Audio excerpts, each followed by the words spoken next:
Excellent. Well, thank you all so much for joining us today. My name is Dr. Marlena Lester, and I'm the Director of Advising here in the College of Engineering. And what we will do today is talk specifically about the engineering computer requirement. I'm joined with one of my colleagues, Jeff Phillips, who will give you a rundown of where division he's coming from and also answer any questions you have. So Jeff has a few particular details he wants to share at the beginning of this session today, and we'll make sure you have access to share anything you want to share. And then what we will utilize for today's session is the Q&A feature to address any specific questions that you might have. So Jeff, I'll turn it over to you, but thanks for being here today. You're welcome. Am I off mute, right?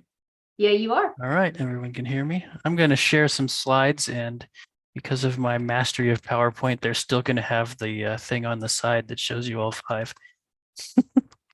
Let me go to the right Zoom thing here. I got 47 windows open, so hold on one second. Yeah, that may actually be a true number. That might not be. The 47. And while you do that, I will also pop into the Q&A feature for everyone, or maybe I'll pop it into the chat, the orientation website, and I'll specifically link to the, first I'll pop in the actual orientation page, but then I will also link specifically to the computer requirement. I believe you all can see the chat that I send out, but you cannot use the chat yourselves. You'll use the Q&A feature. So orientation website. And then I'll also pop in the specific website that will address all of the details related to the computer requirement. Sounds good. There's tons of URLs and emails on these slides, so feel free to write those down or take screenshots or whatever. Although I think I'll put the correct area code on this one. I made some changes to them this morning. Awesome. All right. I'll mute and let you take it over from here. Great, thanks. All right, thanks for hosting, Marlena. Welcome everyone, and thanks for joining us. So basically I'll go through a few slides and then probably open things up to questions. And yeah, we'll talk about a brief overview of the computer requirement, software bundles, and support options directly from the College of Engineering. So the first thing is the computer requirement. You probably have all seen. Let's see here. So a lot of people ask, one of the big questions people ask is where to buy their computers. And the college doesn't actually sell computers. The bookstore is not technically part of Virginia Tech. It's it's run by another company. You can buy through the bookstore, but you're not required to. Some people ask that. There are advantages to buying from them if you decide to. They have a list of computers that are specifically designed to meet our requirement. They have local hardware repairs for some of the machines, which can save time if you're, say you don't have a car or something. You can walk over to the bookstore and drop a machine off. And yeah, there's a couple other advantages, but depending on whether you want to buy it somewhere else, that's also fine too. There are loaner programs both through the bookstore and through the College of Engineering. So if you buy at the bookstore, you can, and you have a problem, your computer's off for repair, for an accident or something, you can borrow a computer from them. But as engineering majors, if you have a problem and have to send your computer off, you can borrow one from us as well. So either way, you're covered there. Let me see here. Right now, the bookstore's website is not up to date. We've been trying to get them to update that. So the best way to get in touch with them is to give them a call if you want to shop there. Also, another good option is to go to any of the manufacturers like Dell or something, for example, and go to laptops, and then you start modifying on the side all the different things. It'll say like, you can type by price of processor, by memory, and whittle down their 4,000 options down to a number that you can actually choose something. All right, so it doesn't matter where you buy the software from. You will, when you get your software bundles, you'll download those yourselves and install those.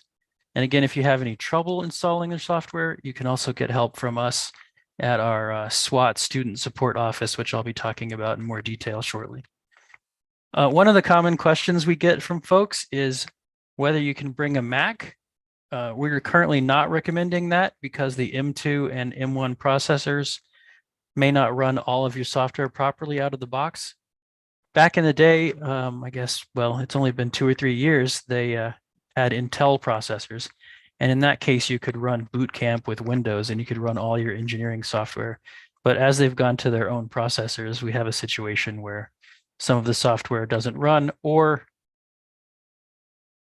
for sure, in order to run, I guess, even like half of the engineering software, you have to buy an emulation package. Like the most popular one is called Parallels, which is, depending on the price, maybe like $120, I think, for the version that allows you to use more than 8 gigs of RAM.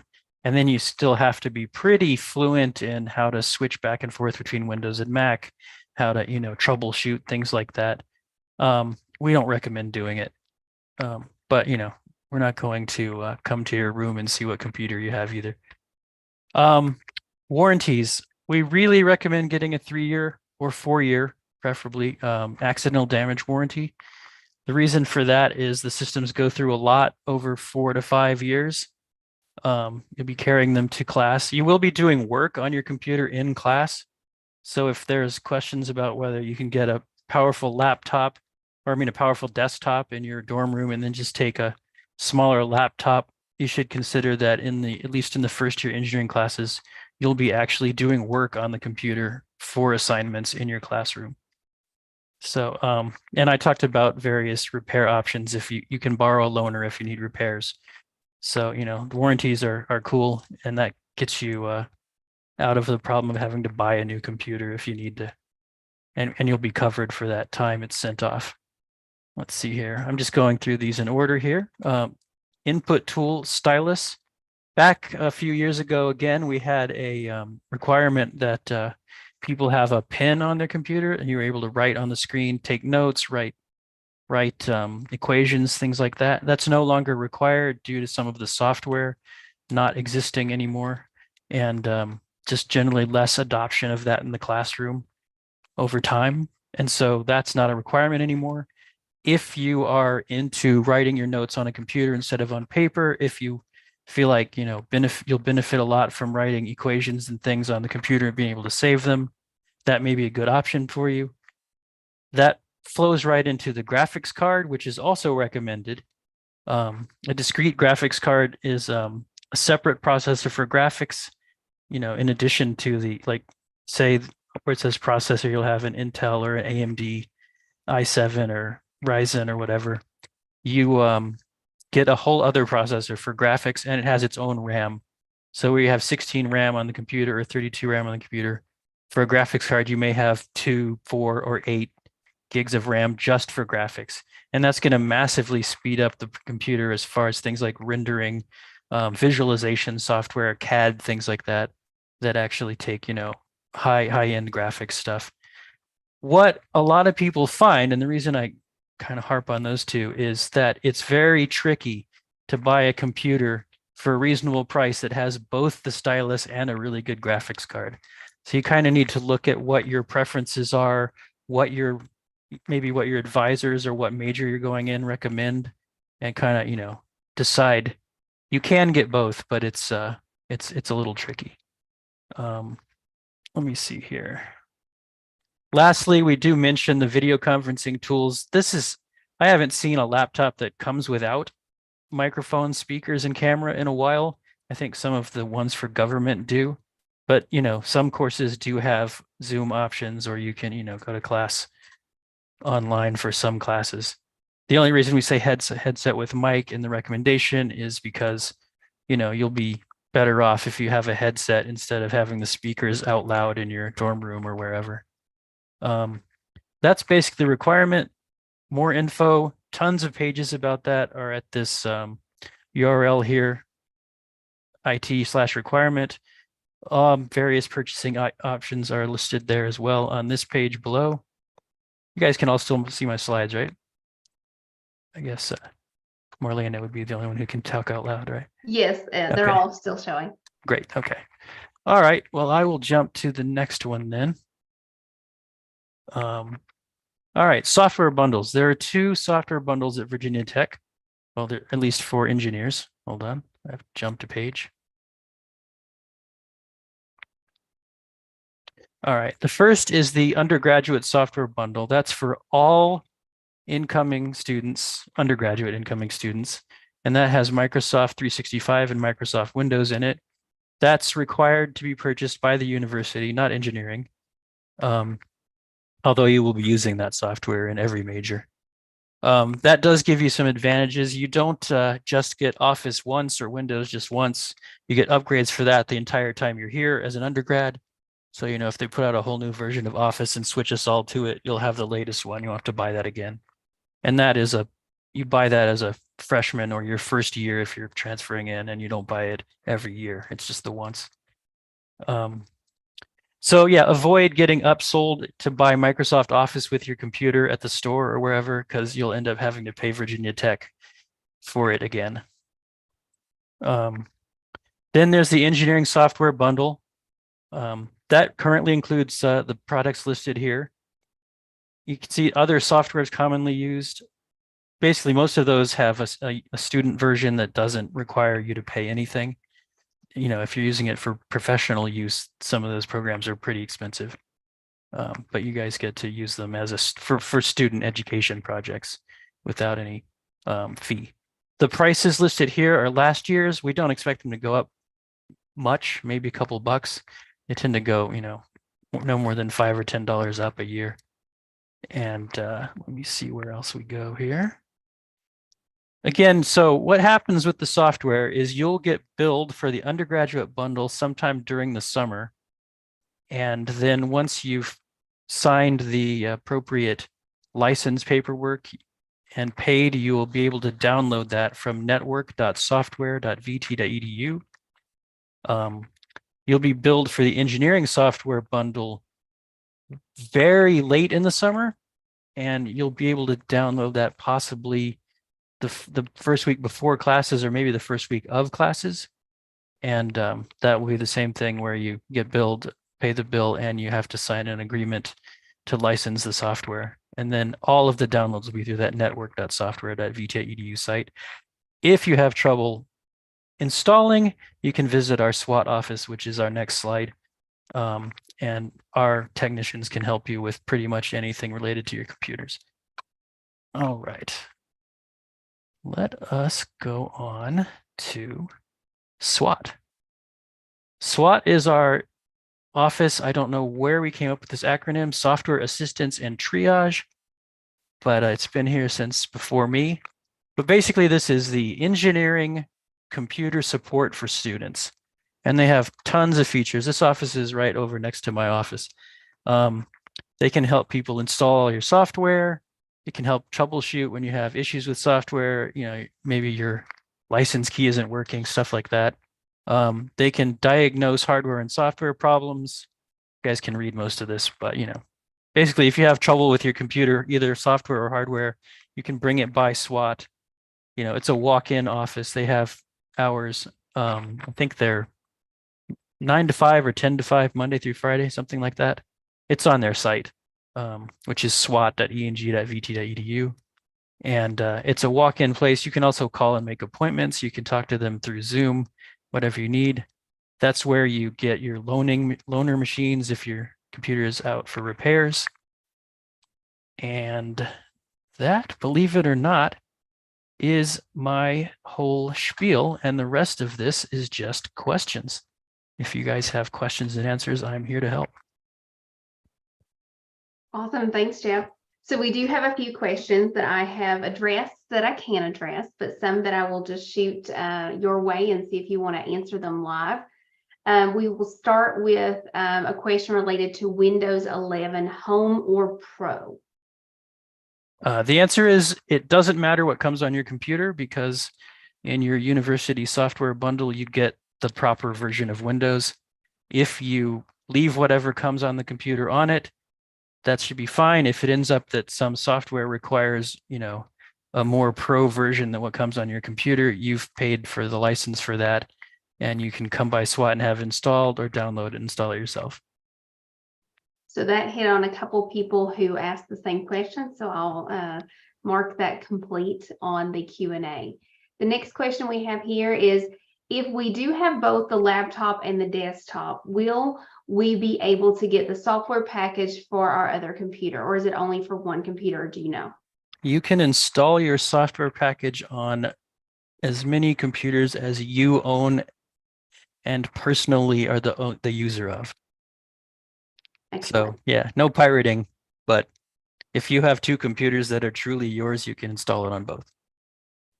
And I typed that answer to this question earlier, but there was a question in the Q&A that was related to when you pay for the software, you're paying that one time only. Is that correct? Right. Okay. And each of those bundles is, you pay for them as a freshman or the first year you enter tech. You don't pay it every year. You pay it and then it lasts until you're not an undergrad anymore. So the next question we have here is, I have a laptop with an Intel Core i7 11th Gen. Will that suffice? That will run all the software. I'll tell you the reason that we update. So first of all, there's meeting the requirement. Technically, that doesn't meet the requirement officially, but my unofficial answer is that each year we update the, well, some years we don't. During COVID, we didn't update the processor generation one time, but basically 13th generation processors came out about 2 months ago. And so that means that those processors are 2 months old. A 12th generation processor is about 1 year and 2 months old, and a 11th generation processor is already over 2 years old. And so part of our design of the computer requirement is to get people to have a computer that will last them 4 to 5 years. And so we build in the processor generation so that you don't get halfway through your undergrad and go, man, this is slow. So if you have that now, you can run all the software. At some point during your undergrad career, you may wish you had something faster and you may be able to buy something faster. Is that a reasonable answer? Yeah, I think so. Thank you. Okay.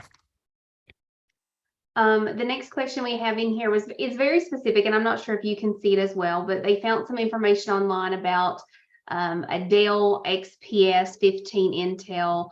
They mentioned some things in the brochure as an option about pricing. When they contacted the bookstore last week, the person that I spoke to offered the i7, but not the i9. Basically. Oh yeah, I see that. Is this Kevin? Okay. Yeah, let me look at this. Okay, so that is an i9. So the bookstore, doesn't carry everything that Dell sells. Dell sells about, I don't know, thousands of configurations of computers. The bookstore website is not up to date, but if you call them, they do have up-to-date things. I have a list of what they have as well, and they have some pretty up-to-date machines. An i7 meets the requirement. An i5 or i7 meet the requirement. i9 exceeds the requirement. So basically, as long as you get everything that's in those required column, back up here, yeah, on the slides, as long as you have everything that's in the required column, you should be good. And then depending on your budget or your interests or how you think things are going to go with the classes you take, you may want to pick some things from a recommendation side. I tend to lean towards the discrete graphics card myself, but a lot of people who like to write on their screen, would go with the stylus. But to go back to your question, either one of those is fine. What I would do is I would go to the Dell site and I would spec out the one you want with the options that you're interested in and get the price, add the warranty to the cart and get that price, and then call the bookstore and see what they offer that's close to what you want and see what the price there is with the warranty, and then make your decision as to, what you're comfortable with spending. They're not going to sell you anything at the bookstore that isn't going to meet our requirement, though. Does that answer your question? Yeah, thank you. Okay. And if it doesn't address your question, feel free to always pop in a clarifying question in the Q&A. Oh, that's true. I'm asking people that answered, but they can't talk out Yeah, loud. that's Sorry okay. about that. That's okay. I'm answering for them. Okay, great. So we have an anonymous attendee who asked a question like, do you recommend iPads for studying and taking notes besides the laptop? I think that's kind of personal choice. Yeah. It is. I don't have strong feelings one way or the other on iPads. It's certainly not part of the Virginia Tech engineering computer requirement. My daughter uses an iPad to draw on and to take notes and stuff. If you have, it's one option if you want to have, let's say you already have an iPad and you want to buy a computer that's just like blazing fast and has all these graphics cards and tons of RAM or something, and then it doesn't end up having a stylus, you could have both options. So then you could have all those features. But there's not really any sort of, other than taking notes, there's not really any sort of reason to have an iPad for your engineering work. So yeah, that's about all I have to say on that. Yeah. Let me I like them, but they're not really for this.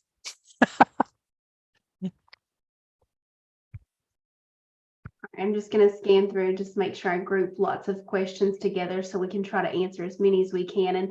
And I would ask that you please, when you're typing in a question, try to look to see if you have access to the Q&A to see if someone else has already asked that question. So we're not duplicating questions in that particular pool.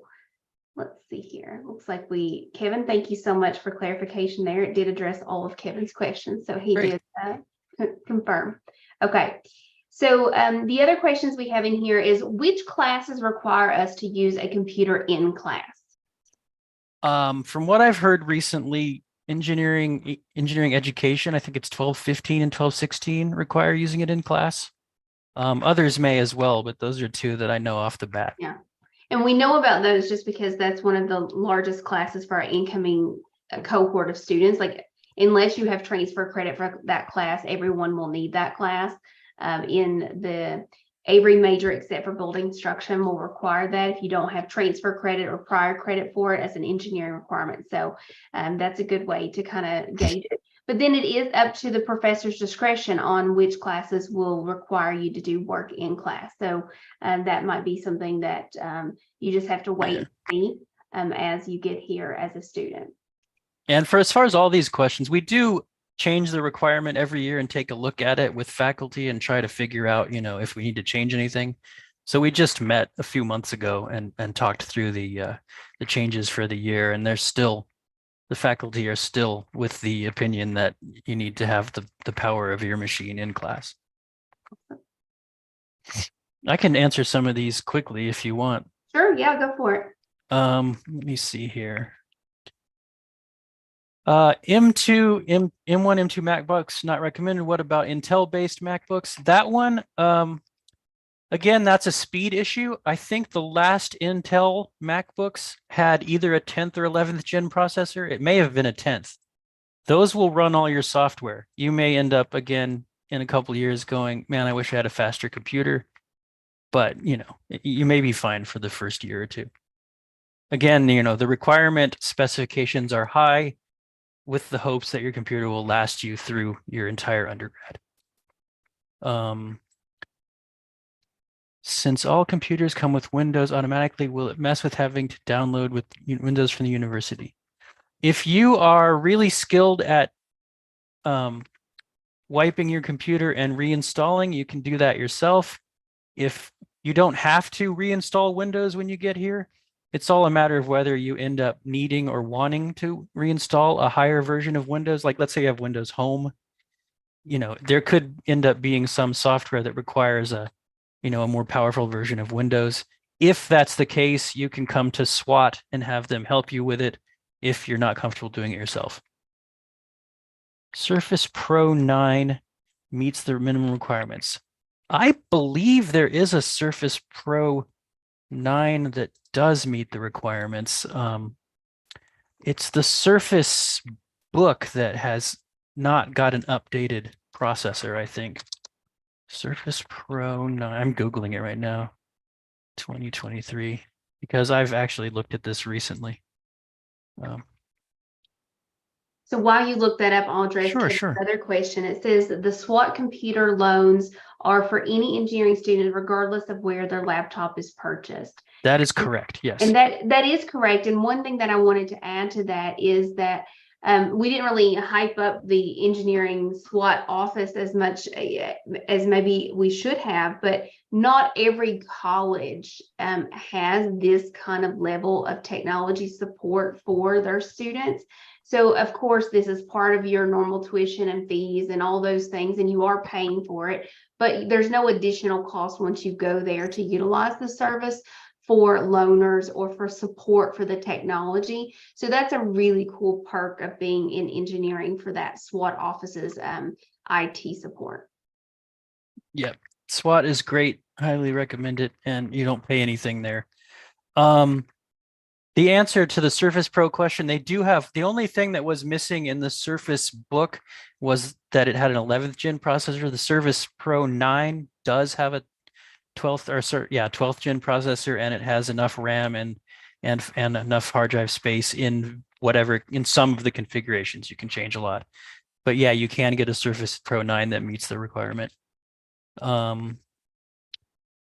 Is there a specific computer I'm interested in? Where would I go to get that approved or denied? Well, we won't approve or deny it, but we're happy to help you determine whether it meets the requirements.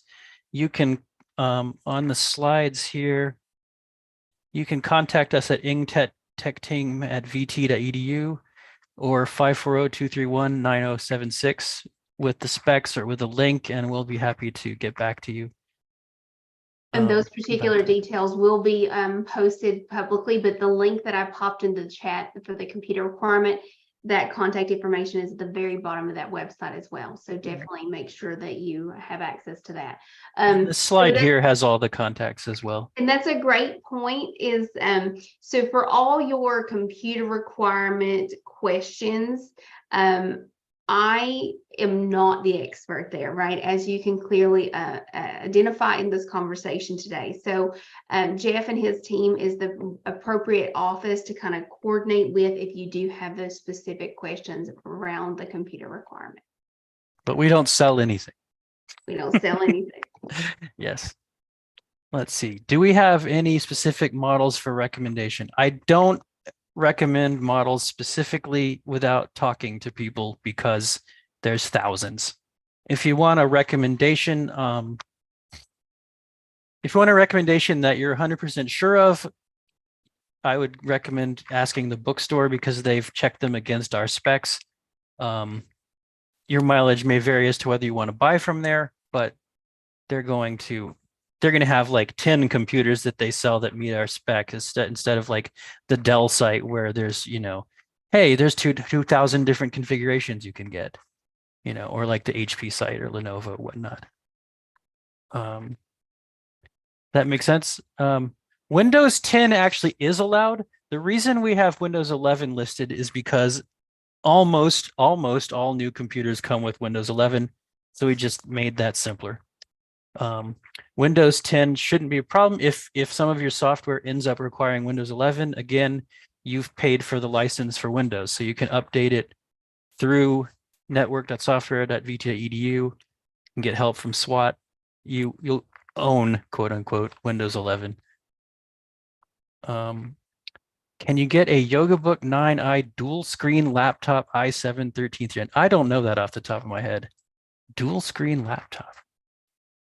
Yeah, I don't know if that one's available or not without Googling, which probably you guys can Google that as well as I can. As long as it meets the requirements. The stylus touchscreen is not required. That is right. You do not have to have a stylus or a touchscreen. If you like them, you can get one. All right.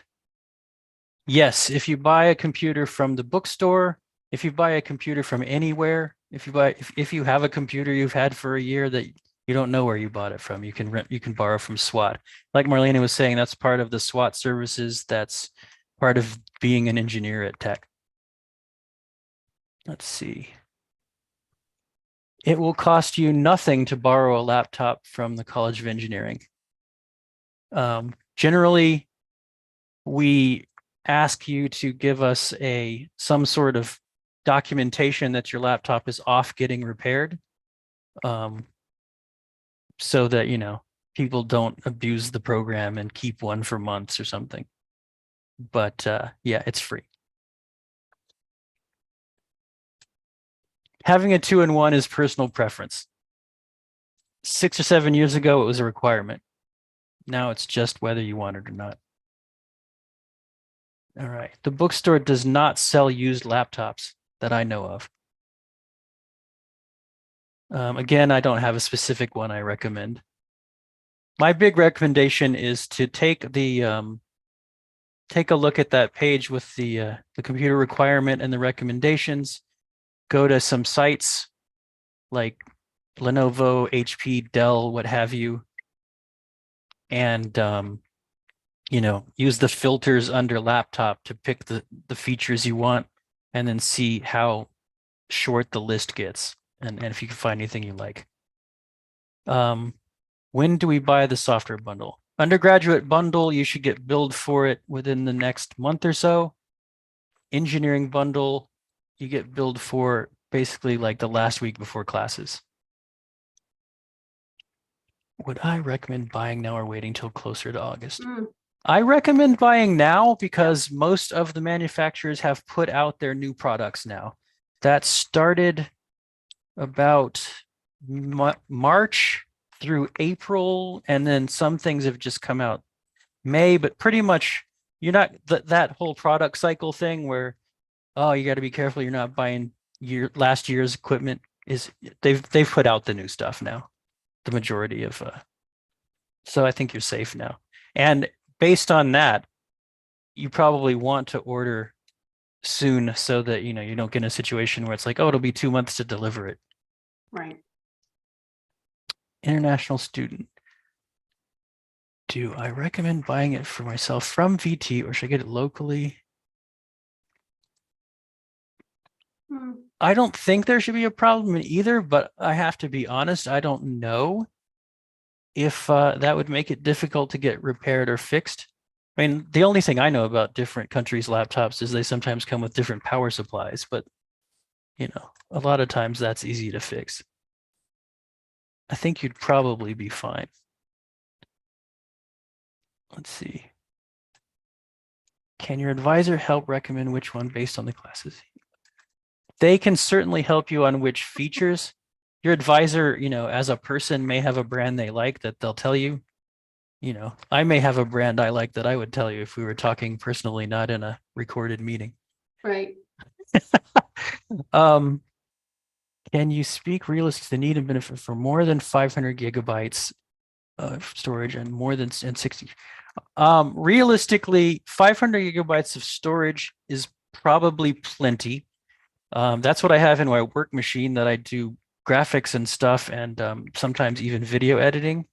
The reason 500 is plenty is because when you come to tech with part of that engineering software bundle, the university bundle, you also get 5 terabytes, I believe, on Microsoft OneDrive. So, you know, you're not going to be out of storage space. If you want a bigger hard drive, you can get a bigger hard drive, but you're not going to be hurting with a 500 or 512. As far as RAM goes, I think 16 is still fine. A lot of my computers still have 16 in them. What I like to recommend when I'm talking to people and we get down into the real details is I like to recommend either they get 32 if they're worried about things getting, you know, obsolete in a few years, or they get a laptop where the RAM has not been soldered to the motherboard, which you can find out sometimes from the manufacturer's site. You can look at the documentation. I'm getting a little bit nerdy here, but that's kind of the nature of answering this question.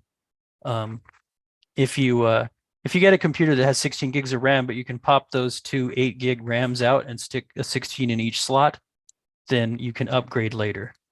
Other computers, like, one of the reasons I don't personally speak a lot about Microsoft Surfaces is because I believe all of those have the RAM soldered to the motherboard. And so I prefer having the option to upgrade later. But it's getting so that more and more computers have them soldered on as well. So yeah. Would an Intel Iris be sufficient? Sufficient yet. Yes. And yes, an NVIDIA card is better. You'll be fine with an Iris, but for high-end graphics work, you'll probably wish you had an NVIDIA card. What are the advantages of buying from the bookstore? Yeah, we went over those, but I can run over it again. They have their own loaner program. They have pretty good pricing. They tend to sell their warranties built into the price. And that can be a real savings of several $100s. They have an in-town service center, so you may be able to drop a computer off there instead of have to be mailed a box to put it in and then mail that back and all that kind of thing. Were there any other benefits to the bookstore, Marlena, that I forgot? Not that I can recall. And Okay. and I did pop this into one of the answered questions previously that I typed in. We are hosting a session with the Hokie Shops or the bookstore throughout the orientation season. And so we're going to host one on June 28th with them specifically. So if you do want to ask the bookstore specific questions at that time, you can do so. We typically talk a little bit about computers, but then a lot about books.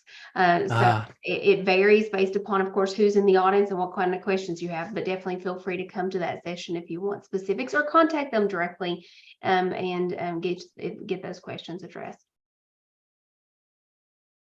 All right. I haven't used the Asus ROG Zephyrus. However, a Ryzen 9 is plenty fast, and it's a 6000 series, which we recommend 6 or 7000. So those are both recent. That graphics card, both of those graphics cards are beastly. This computer is going to totally meet the requirement. It's also going to be heavy. So if you want to, if you're not worried about carrying it around, it'll probably have a giant power supply too. You're not going to have any problems doing your work on that machine. You may get back problems. You could get a rolly bag. Yeah. But no, a lot of people do get gaming systems. They tend to have the same features that, help with CAD and with rendering of, professional graphics as well. We covered the Mac thing, but basically, yeah, an Intel-based Mac is going to be several generations old. It'll run all your software. You may wish you had something newer in a year or two. Recommended requirements list 1. Recommendation is 1 terabytes. You can absolutely use external SSDs. Yes, I have a pile of those. Printers, scanners, Spaceball, mouse alternative. That is all up to you guys. I would probably recommend people got a printer of some sort, but there are printers around campus. I also tend to still print stuff because I'm old. The one thing there on printers as a caution is you definitely want to get a printer that has the ability to be hardwired. Because I believe. Thank you. Yeah, okay. I forgot that. Okay, good.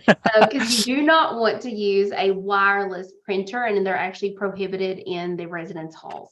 At least they have been historically. So definitely make sure that you get a printer that can be hardwired to your computer. Yeah. And anything else, scanners, whatever kind of mouse alternative you want, that's all up to you guys. Those are all personal preference. How important are discrete graphics versus integrated? If I could, I would make it a requirement. However, it increases the prices of computers and can lead to some students not being able to afford to get what they really need. Certain majors, it's really more advantageous than others as well. It's basically when people say, if there's one thing I can add to my computer, what would it be? I always say graphics card. When purchasing software, will that be charged against my student account? Yes, those will be charged to wherever. And when I did this, my parents got the bills. So wherever your bills go, the software bill will go there too.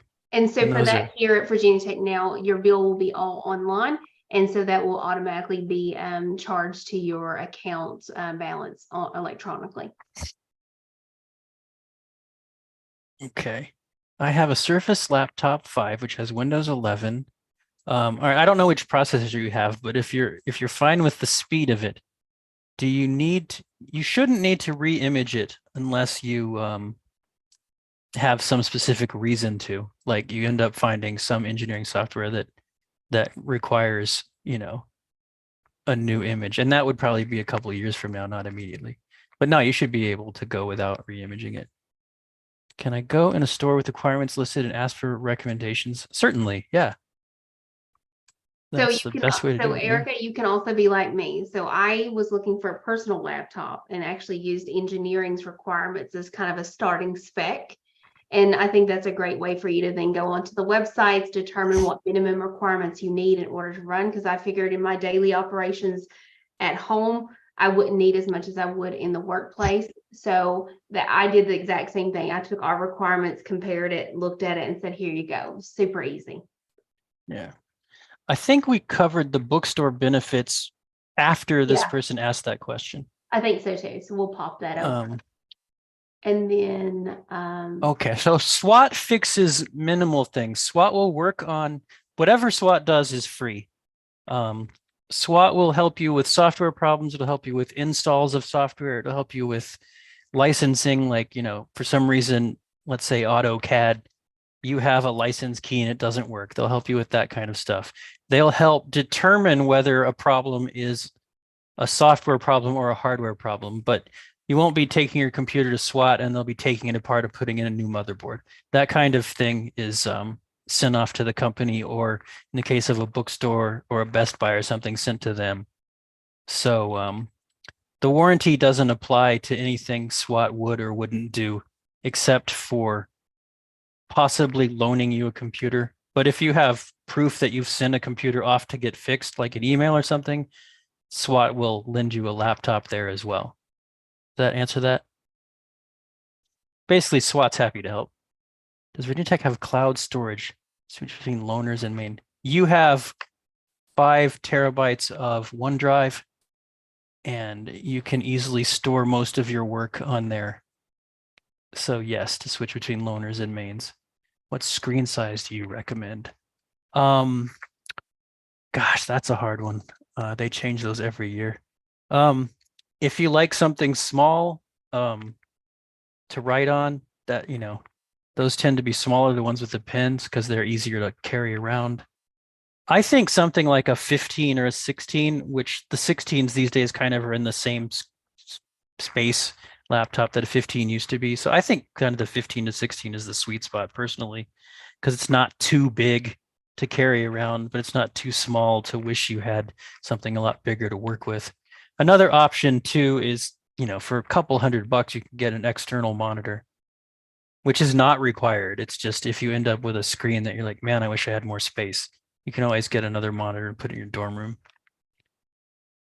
What is my perspective on gaming laptops? Oh, that's easy. They will totally do the work. They're just heavy and you have to drag them around campus.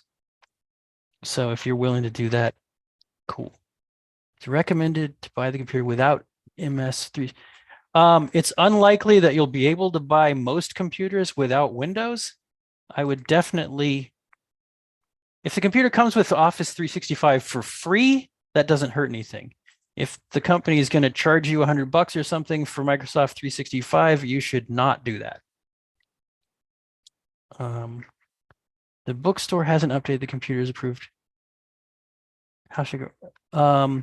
You can call the bookstore, and the number's on the slides here, or you can go in there if you're local or if you happen to be in town. Will I be fine if I install? You may, but I can't guarantee it, be able to run all of your software on Parallels on an M2. And you will have to pay for Parallels yourself. It's not part of the Virginia Tech software. Do you recommend having a PDF editor? We do test that every year. Last summer, we tested it, by the way. And there were a couple of software that wouldn't run. This year, we have heard some more of them run than last year, but we haven't finished all our testing. Sorry, on the PDF question, do I recommend having PDF editor software like Acrobat Pro? Can be useful. We have a thing in the software bundle called PDF Annotator that allows you to write on top of PDFs. Acrobat Pro tends to be not cheap, so I wouldn't buy it unless you have a specific need for it. I think we're talking like $80 to $100. Or maybe you have to even get a monthly license for it. Oh, just to be clear, so the way that we pay for software at the engineering or at the university is quite different than the way you pay as a quote civilian. So some of those questions trip me up a bit. Auto charge the two bundles. How do you get the software? You get the software after you've paid. You can go to network.software.vt.edu and you'll have instructions for that when you've paid as well. But once you go there, you download the software. If you can install it yourself, that's great. If you can't install it yourself, you can come by SWAT and we'll help you install it. Engineering software bundle updated every year. Yes, but not every year what's in it changes. We review it and see whether it needs it. What is a business class device compared to consumer class device? Business class devices, they basically tend to be built a little more durable. Like, as strange as it sounds, they might have a thick plastic case instead of a pretty metal case that dents easy.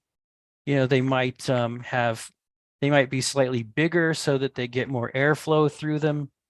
I call like some of the MacBook Airs and some of the Surfaces, I like to call those lifestyle computers because they're kind of like, oh, look at my pretty computer, which they can be great computers, but you tend to, as you make a computer smaller and lighter, you also tend to make it easier to damage.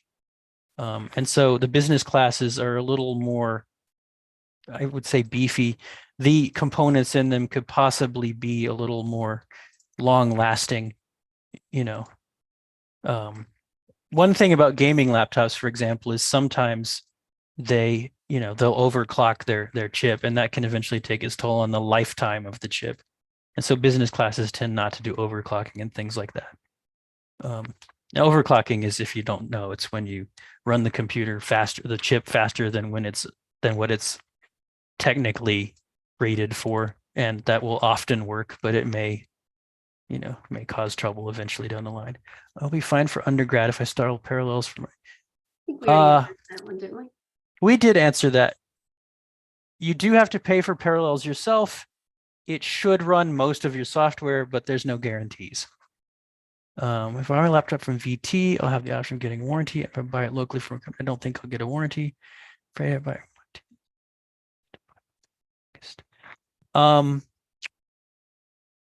If you want to buy in the US, I believe you can order from plenty of companies and have them deliver it.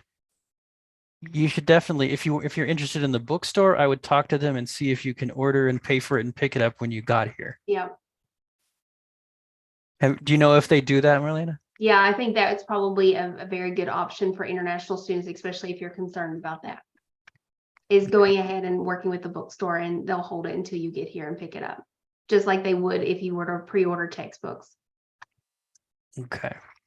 Does the software bundle include... So for security, we actually, over the years, have just settled on Windows Defender because it's gotten really good. It's built into Windows. VPN Pulse is provided on campus. That's the VPN that Virginia Tech uses, and that I'm going to say at no extra cost because I don't know how it's paid for. You may have paid into it at some point, but at any rate, you have it and you don't have to pay a bill in addition to what you've already paid. So, can the link be posted in the chat for setting up software that we've paid for? I don't have a link to that per se.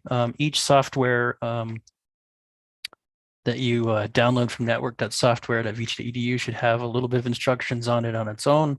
If you're pretty good with installing stuff, you can figure it out usually. If not, we have our SWAT office to absolutely help you with that. So anytime you have trouble getting anything installed, we're always here to help. Is that all the questions? I think that looks like all the questions. Great.